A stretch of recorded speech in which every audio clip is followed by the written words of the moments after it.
Sejam todos bem-vindos ao nosso canal. É comum ouvirmos que o espiritismo não deve se envolver com política, que Chico Xavier jamais abordou esse tema.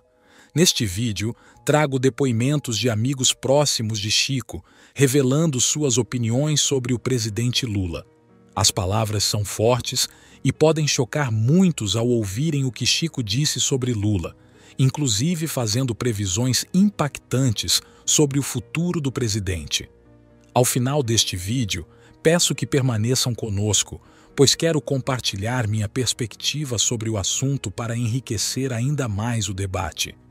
Se você está enfrentando momentos difíceis, como doenças, dependência de álcool ou tabaco, ou está desempregado, deixe seu nome nos comentários.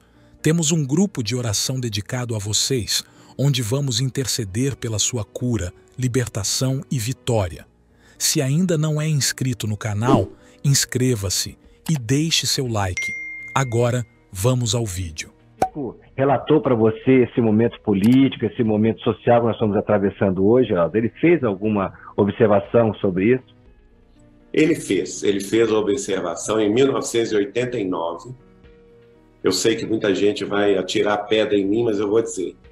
Em 1989, o Chico estava apavorado com a possível eleição do Lula e ele fez apoio aberto ao presidente Collor de Mello.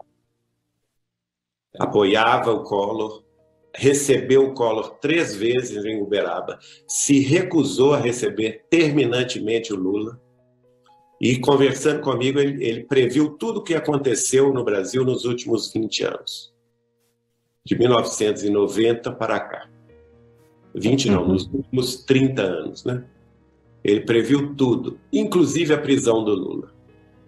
Ele chegou a falar isso, Geraldo? Chegou a falar isso, chegou a falar das roubalheiras todas, da quadrilha que se tomaria conta do poder no Brasil, mas que seria descoberto, seriam presos todos eles, como de fato foram, né? Isso é inegável, e que depois disso, que o Brasil iria dar uma guinada à direita, e que seria sim a salvação do Brasil, pelo projeto do Cristo.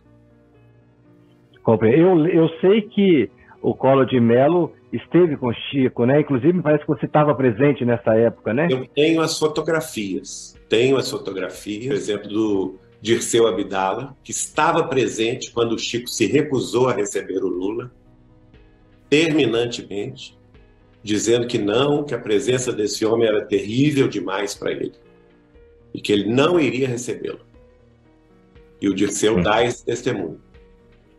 O Dirceu ainda está encarnado, né? Está encarnado. Ele deu, inclusive, uma entrevista à TV aberta de Goiás, falando a respeito. Ele rasgou o verbo e me autorizou a falar em nome dele. Então, nós temos que abrir os olhos, minha gente. Principalmente os espíritas, que estão seguindo aí o canto da sereia, do comunismo, das doutrinas marxistas, das doutrinas materialistas históricas. Eu estava na casa do tio em 1989, e tinha mais gente que eu não posso falar aqui, porque eu não pedi, eu não falei com eles, a programação nossa foi muito curta, não deu tempo de eu encontrá-las para falar que eles podem testemunhar, mas se alguém quiser, até aí. O Chico disse assim, era uma política em que estava Fernando Collor e nosso candidato Leonel Brizola e Lula. Ele disse assim, cuidado com esse homem não pode chegar a presidente do Brasil, esse homem é um criminoso, ele vai terminar na cadeia. 1989, e o lugar dele é na cadeia, é o pior elemento que nós temos no Brasil. Ele tem todas as qualidades de uma pessoa sem a menor condição espiritual para dirigir esse país. A gente vai ver que a quadrilha dele está voltando. Tem 59 anos de vida forense. Eu nunca vi um Supremo tão imundo, porco, inútil como esse. Eu falo que tem muitas pessoas boas no PT, não resta a menor dúvida, mas ele é um dissimulado, um bandido, um criminoso que levou o Brasil a uma situação terrível e ainda pode piorar. É preciso que nós acordemos enquanto é tempo, porque se esse homem eleger, será a desgraça do Brasil. Olha a programação dele. Ele quer o aborto, matar as crianças dentro do útero, que é o pior de todos os crimes, porque é indefensável. Meu Deus do céu. Lula é inocente? O que significa ter as condenações anuladas pelo STF? Condenado em 2 processos da Operação Lava Jato, razão pela qual chegou a ficar 580 dias preso e teve sua candidatura barrada nas eleições de 2018, Luiz Inácio Lula da Silva, do PT, voltou à condição de inocente em 2021, com a anulação das condenações pelo STF.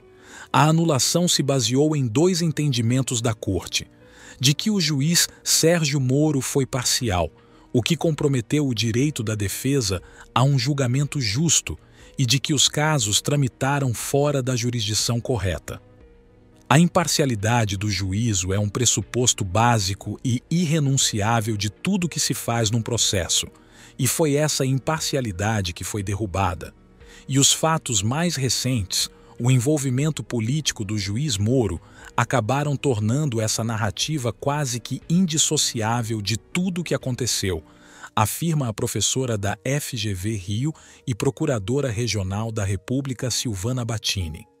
Alçado à condição de herói nacional por sua atuação na Lava Jato, Moro era o juiz titular da 13ª Vara da Justiça Federal em Curitiba, no Paraná, berço das investigações.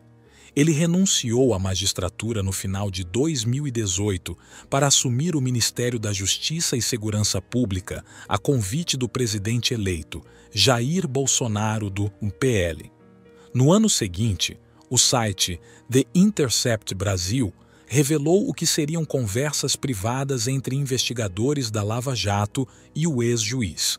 Os diálogos indicariam conluio entre o Ministério Público e a Justiça em prejuízo de Lula. Em abril de 2020, após quase 16 meses como ministro de Bolsonaro, Moro anunciou seu desembarque do governo, alegando interferência do presidente na Polícia Federal. A decisão do Supremo pela parcialidade do ex-juiz só foi sair mais de 1 ano depois do racha entre Moro e Bolsonaro, em junho de 2021. Moro, que depois disso passou a antagonizar com Bolsonaro e ensaiou uma candidatura à presidência da República, acabou se reaproximando do ex-chefe no decorrer da campanha eleitoral, movimento que o ajudou a se eleger senador pelo União Brasil. A distinção entre inocente e inocentado faz sentido? A suspeição de Moro inviabilizou qualquer análise sobre a culpabilidade do ex-presidente, já que as provas produzidas e os processos foram considerados comprometidos, daí a anulação deles pelo Supremo. Por esse motivo, não é tecnicamente correto falar que Lula foi absolvido ou inocentado nesses casos específicos, já que não houve um julgamento válido nessa tecla, a de que não houve absolvição, que batem críticos do petista. Isso, porém, não faz dele alguém menos inocente aos olhos da justiça, na avaliação de especialistas. No regramento jurídico brasileiro, vale a presunção da inocência. A Constituição diz, no artigo 5º, que ninguém será considerado culpado até o trânsito em julgado de sentença penal condenatória. Em outras palavras, todos são inocentes até que se prove o contrário por um julgamento definitivo, contra o qual não caiba mais recurso. É este o caso de Lula, contra quem não há, desde a anulação dos processos da Lava Jato em 2021, mais nenhuma sentença válida. Battini explica que a inocência não é um atestado a ser conquistado nos tribunais, e sim algo que se pressupõe de todos. A absolvição não é um juízo que concede um status para a pessoa. Inocente, somos todos até uma sentença condenatória transitar em julgado. Lula não precisa de uma sentença absolutória que o absolva para isso. É o contrário. Para ele deixar de ser inocente é que precisaria de uma sentença condenatória. Diretor da Escola de Direito de São Paulo da Fundação Getúlio Vargas, Oscar Vilhena Vieira diz ver uma confusão entre o uso popular do termo inocência e o seu significado jurídico. As pessoas acham que ele não foi inocentado porque não teve sentença de absolvição, afirma. O debate público se apropria de uma palavra para atribuir algum tipo de virtude moral às pessoas e alguns usam isso contra seus inimigos políticos. Quer-se fazer a inversão do ônus narrativo. Já que não houve uma sentença de absolvição, então ele é culpado. Mas o que o direito diz é: já que não houve sentença condenatória, ele deve ser presumidamente inocente. Tanto Battini quanto Vilhena dizem que, do ponto de vista jurídico, não faz sentido distinguir entre absolvição e inocência. A distinção é mais importante no plano político do que no plano jurídico, afirma a docente da FGV Rio. Já a exploração política pelo adversário me parece que é inevitável.